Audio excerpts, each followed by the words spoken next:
En el nombre del Padre, y del Hijo, y del Espíritu Santo. Hoy es el domingo segundo después de Pascua, el introito del Salmo 32. La tierra está llena de la misericordia del Señor, aleluya. Con su palabra fueron creados los cielos, aleluya, aleluya. También un versículo del Salmo 32, alegraos justos en el Señor, la alabanza cae bien a los de corazón recto. La oración colecta de hoy, que hoy también 4 de mayo, conmemoramos a la viuda Santa Mónica, la madre de San Agustín.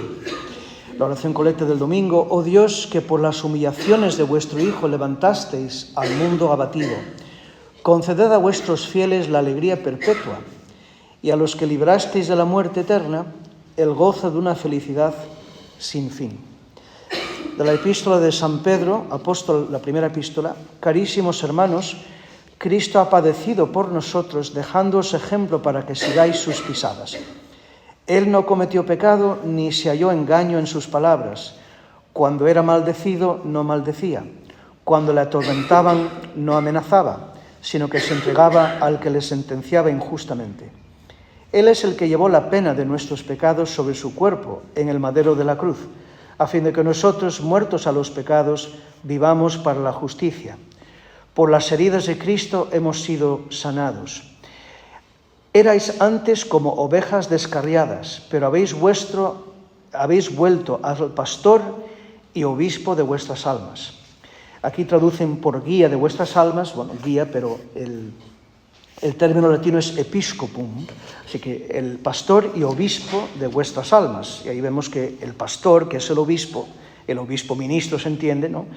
Pues tiene que ser como Cristo, ser un buen pastor, cuya festividad hoy también, este segundo domingo después de Pascua, es conocido en el ritos romanos como el buen pastor, porque tiene la labor de guiar a las ovejas, que las ovejas no pertenecen al pastor supremo que es Cristo, sí, pero no al pastor humano que es el obispo o en un grado inferior el presbítero o el sacerdote, ¿no? Pero guía, el que vigila, el episcopo es el que vigila, el que protege a las ovejas y les lleva a buenos pastos. En el versículo del aleluya, los discípulos reconocieron al Señor en la fracción del pan: yo soy el buen pastor y conozco mis ovejas y ellas me conocen a mí. Aleluya. También un tema muy importante: las ovejas que son de Cristo conocen la voz de Cristo. Conocen. Y conocen la voz de los pastores según el corazón del supremo pastor que es Cristo. Conocen esa voz por la doctrina que enseñan, por los pastos, buenos pastos a los que llevan las ovejas. También dirá el Señor en el Evangelio de San Juan, ¿no?, que los que no son, mis ovejas conocen mi voz y me siguen, pero no conocen la voz de los extraños, de los pastores vestidos de lobo, ¿no? Pastores vestidos de lobo, que se infiltran en las ovejas para dispersar a las ovejas, que, insisto, son de Cristo. Entonces, Él dice que las mías me conocen a mí y siguen a los pastores según mi corazón. Y no conocen la voz de los extraños.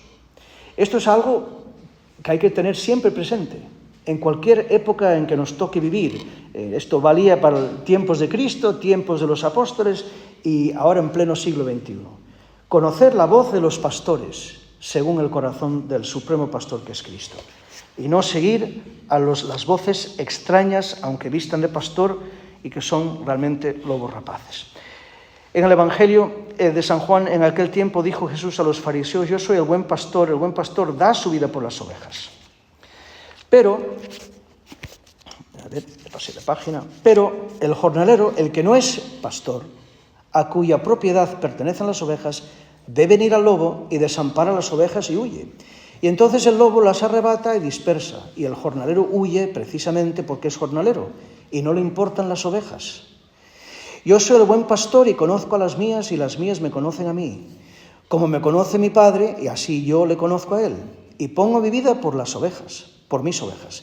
Pero tengo otras ovejas que no son de este redil y conviene que yo las traiga, porque oirán mi voz y no habrá sino un solo rebaño y un solo pastor. Quisiera también destacar hoy la oración secreta que se dice en voz baja sobre las ofrendas de pan y vino. porque voy a enlazar esto con, una vez más, como os dije el domingo pasado, iba a revelarnos otra maravilla de la liturgia romana pre-55 del Viernes Santo. La oración secreta de hoy dice así: concedernos, Señor, que este santo sacrificio, veis siempre la Eucaristía como santo sacrificio, nos obtenga vuestra saludable bendición para que produzca los efectos que místicamente representa. Bien, el domingo pasado, si recordáis, os expliqué por qué en la liturgia romana del Viernes Santo pre-1955 los fieles no comulgan. La comunión vuestra ese día es besar el madero de la cruz. Bien, y ahora voy a decir más. Esto es realmente maravilloso. Es muy pedagógico la liturgia romana tradicional pre-55 porque es muy catequética, es muy, si estamos atentos a las rúbricas, y volví a leer las rúbricas, y si estamos atentos a lo que estamos celebrando, realmente quedamos con la boca abierta, como el romano, ¿no? Cuando recibe la sangre y el agua, cuando atraviesa a Cristo en la cruz, ¿no? Porque realmente es maravilloso. El único que comulga ese día, recordáis cuando la cruz está desvelada y el sacerdote, celebrando la misa de los presantificados con la casulla negra, eleva la cruz con la mano derecha, sacrificio de la cruz es lo mismo que el sacrificio de la Eucaristía, pero también hay otra dimensión de la Eucaristía, que es la presencia real. Claro, la presencia real de Cristo en la Eucaristía que se consagró el Jueves Santo. Bien, esa presencia real no es de algo, es de alguien, es de Cristo. Bien, lo sabemos, pero ¿cómo está Cristo en la Eucaristía? ¿Como un difunto, como un muerto? No, como uno que vive, porque históricamente murió, fue sepultado, ha resucitado y vive. Entonces, la presencia real de Cristo en la Eucaristía siempre es la presencia viva de Cristo vivo. Cristo no está muerto en la Eucaristía. Cuando recibimos la comunión, normalmente, todas las misas, recibimos realmente a Cristo vivo. No es un piadoso recuerdo, está ahí presente, está vivo. Pero claro, el Viernes Santo celebramos su pasión y muerte. Y aquí es donde la belleza, el golpe maestro de la liturgia romana pre-55, donde los fieles no comulgan porque no hay consagración. Besáis la cruz ese día, bueno, como todos, eso es vuestra comunión, porque besar la cruz, el sacrificio de la cruz, es lo mismo que el sacrificio de la Eucaristía. Y ojo, me faltó por decir, es el mismo sacrificio, mismísimo, quiere decir que es el mismo acto. Quizás me faltó por matizar eso, el mismo acto. Con lo cual, si se celebra la Eucaristía, no se puede celebrar la pasión, porque es lo mismo. No son dos cosas distintas que son iguales. No son dos cosas distintas que son iguales, no. Son dos dimensiones de la misma y única realidad. De tal manera que por eso no podemos celebrar la pasión el Viernes Santo tal cual, porque celebramos el sacramento de esa pasión en la misa. Y por eso no podemos celebrar la consagración eucarística, el sacrificio eucarístico el viernes, porque celebramos la pasión tal cual. No se puede celebrar un sacramento de una realidad cuando celebra la realidad. ¿Veis? Entonces, el único que comulga el Viernes Santo es el sacerdote celebrante. No de la forma que consagra el viernes, porque no hay consagración. De la segunda forma grande que consagra el Jueves Santo. Una la consume el Jueves Santo y la otra la deja para viernes. El año que viene, si Dios quiere, vamos a hacerlo todavía mejor que este año, que ya fue una mejoría. Pero el año que viene voy a hacer el matiz de que, así como el sacerdote es el único que comulga, ¿qué pasa cuando eso acontece? Cuando comulga el sacerdote el Viernes Santo, en el pre-55, consume y consuma el sacrificio, de tal manera que no queda más presencia real de Cristo vivo en la Eucaristía. No hay más Eucaristía, porque el Viernes Santo Cristo muere y no está entre nosotros, muere. Por eso el monumento ha de estar vacío. Claro, normalmente, como hay adherencias del 62 y del 69, el Novus Ordo, el monumento queda con el copón con formas consagradas el jueves o anterior. El año que viene, como no somos 10.000 aquí, lo podemos hacer mejor. El Jueves Santo, si Dios quiere, el año que viene os voy a preguntar, ¿cuántos vais a comulgar? Y en función de ese número voy a poner formas exactas para los que quieran comulgar. Y las dos formas grandes. Yo consumo la primera y vosotros comulgáis normalmente. Pero el Jueves Santo, la única forma que va a quedar es la segunda grande que consagro, que va a servir para el viernes. No va a quedar nada más en el monumento salvo esa forma grande. Es la que se va a llevar en procesión hasta el monumento y es la que va a quedar ahí y hacemos adoración el Jueves Santo, sí, por la presencia eucarística que está ahí, pero solamente la segunda forma grande, no hay más formas, se van a agotar. Para que después llega el Viernes Santo del año que viene, cuando yo eleve la cruz, la cruz está desvelada y eleve esa segunda forma, cuando yo consumo esa segunda forma, yo consumo la Eucaristía que queda, la única que queda, y se consuma, consumir y consumar. Se consume y se consuma el sacrificio eucarístico, que es lo mismo que la pasión del viernes, del jueves y el viernes, es lo mismo, y no queda más presencia real de Cristo en la Eucaristía. De tal manera que ya no podemos adorar al Señor en el monumento porque ya no está. Ni está en el sagrario, ni está en el monumento, no está. Y es esa sensación de desamparo que hemos de vivir el Viernes Santo, que Cristo no está presente entre nosotros de manera sacramental.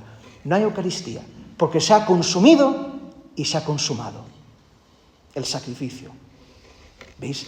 Esto es precioso. Y fruto de alguno de vosotros, precisamente tú, y eso me hizo pensar, y gracias a todo es providencia, Dios a través de pequeñas cosas te va abriendo los ojos. Cuando el Viernes Santo, después del oficio, me preguntó alguien si deberíamos dejar la luz de la vela al lado del monumento. Y yo, claro, bueno, como había un copón de formas que no se habían consumido, claro, bueno, pues vamos a dejar, pues no, me equivoqué. La idea es que no quede nada en el monumento. Y en su defecto, pues habría que trasladar las formas, no vamos a tirarlas, evidentemente, la presencia eucarística no caduca, pero simbólicamente ese día no hay más Eucaristía una vez que se consume, que el sacerdote celebrante consume la única forma que queda del jueves, la segunda grande, nada más. Eso tiene que estar vacío, por tanto, habría que haber apagado la vela aunque hubiese presencia eucarística, porque la idea es que no hay. Esa sensación de desamparo, el Señor no está entre nosotros, no está. Porque la presencia real de Cristo en la Eucaristía es su presencia viva. Y el Viernes Santo muere. ¿Veis? ¿Qué pedagogía más preciosa del rito romano pre-55? Así que el año que viene incluso lo vamos a hacer mejor. Y todo esto nos ayuda a vivir mejor la misa del resto del año. Para asociar bien que la presencia viva de Cristo en la Eucaristía es fruto de su sacrificio en la cruz, que es lo mismo. Y si está presente entre nosotros es porque ha resucitado. Pero que el viernes, como muere y es lo que estamos conmemorando, cuando se consume y se consuma la última forma, no está entre nosotros. Es esa sensación de, el Señor ha muerto hoy viernes, ¿no? ¿Veis qué preciosidad es el rito romano tradicional, pre-55? Y así no podemos después, el jueves sí, pero el viernes, una vez que ya se consume y se consuma la forma, ya no podemos adorar al Señor en el monumento porque no está ahí, no está. El Señor muere ese día, para que vivamos mejor la misa del resto del año. Es una preciosidad.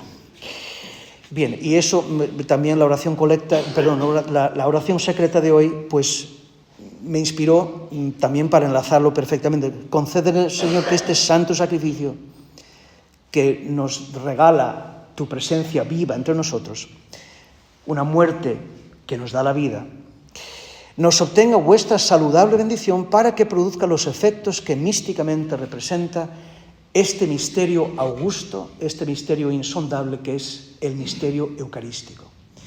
Y después ahora podemos entender mejor por qué arrodillarnos y recibir en la boca. Claro, porque sabemos mejor, si vivimos bien los misterios de la Semana Santa, sobre todo el Jueves y Viernes Santo, lo que es la Eucaristía. No es una galletita que estamos ahí recibiendo en la mano. ¿Veis? Todo eso es un desastre.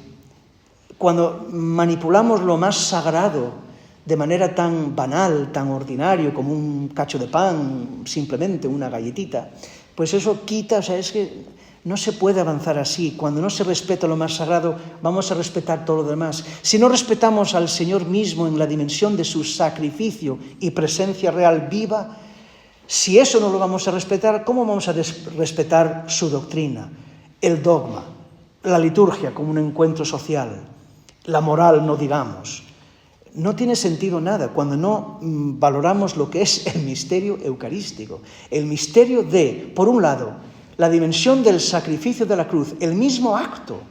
No, insisto, no son dos cosas, la Eucaristía y la cruz, no son dos cosas similares, son una cosa en dos dimensiones.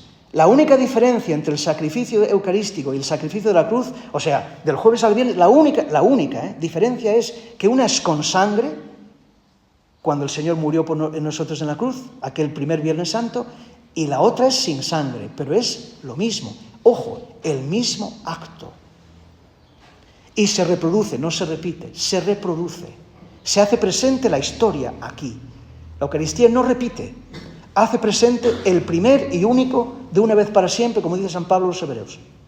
¿Veis? O sea, el misterio eucarístico realmente es sobrecogedor. Y termino diciendo, bien vale una misa, que valoremos siempre el valor infinito del santo sacrificio de la misa. En el nombre del Padre, y del Hijo, y del Espíritu Santo.